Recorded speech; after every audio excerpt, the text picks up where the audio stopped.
উড়ল Zimbabwe, দাপুটে জয় ভারতের। রবিবার অর্থাৎ 14ই জুলাই জিম্বাবুয়ের বিরুদ্ধে সম্মান রক্ষার ম্যাচ খেলতে নেমেছিল ভারতীয় ক্রিকেট দল। কিন্তু এই ম্যাচেও নিজেদের সম্মান রক্ষা করতে পারল না সিকান্দার রাজার দল। টিম ইন্ডিয়ার বিরুদ্ধে তারা 42 রানে পরাস্ত হয়েছে। আর সেই সঙ্গে শুভমান গিলের দল 4-1 ব্যবধানে এই সিরিজ নিজেদের পকেটে পুরে ফেলল।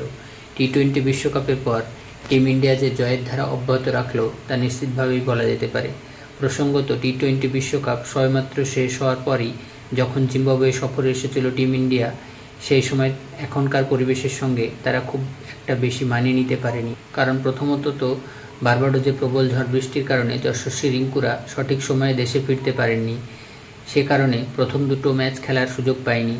দ্বিতীয়ত, এই ম্যাচে ভারতের মোট 3 জন ক্রিকেটার ডেবিউ করেছিল, ফলে প্রথম আন্তর্জাতিক ম্যাচের চাপ সামলাতে পারেননি। সে কারণে সিরিজের প্রথম ম্যাচটা টিম ইন্ডিয়াকে 13 রানে হারতে হয়েছিল। কিন্তু মাত্র 24 ঘন্টার মধ্যেই কামব্যাক করে টিম ইন্ডিয়া। দ্বিতীয় ম্যাচে 100 রানে, তৃতীয় ম্যাচে 23 রানে, চতুর্থ ম্যাচে 10 উইকেটে এবং পঞ্চম ম্যাচে 42 রানে জয়লাভ করে। আর সেই সঙ্গে 4-1 ব্যবধানে এই সিরিজ নিজেদের পকেটে পুরে নেয়। সিরিজের পঞ্চম টি-20 ম্যাচে টিম ইন্ডিয়া টস হেরে প্রথমে ব্যাট করতে নামে। সত্যি কথা বলতে কি, এই ম্যাচে ভারতীয় ব্যাটারদের পারফরম্যান্স একেবারেই নজর কাড়তে পারেনি।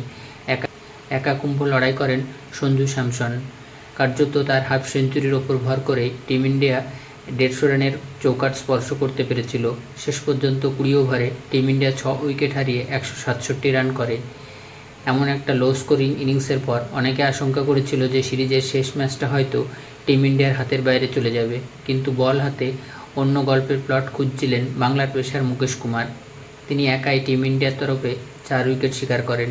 এছাড়া জোড়া উইকেট নেন শিবম দুবে, একটি করে উইকেট নেন তুষার দেশপান্ডে, ওয়াশিংটন সুন্দর এবং অভিষেক শর্মা। শেষ পর্যন্ত জিম্বাবুয়ে 125 রানে বান্ডিল হয়ে যায়। পাশাপাশি টিম ইন্ডিয়ার অধিনায়ক হিসেবে প্রথম সিরিজ জয় করেন শুভমান গিল।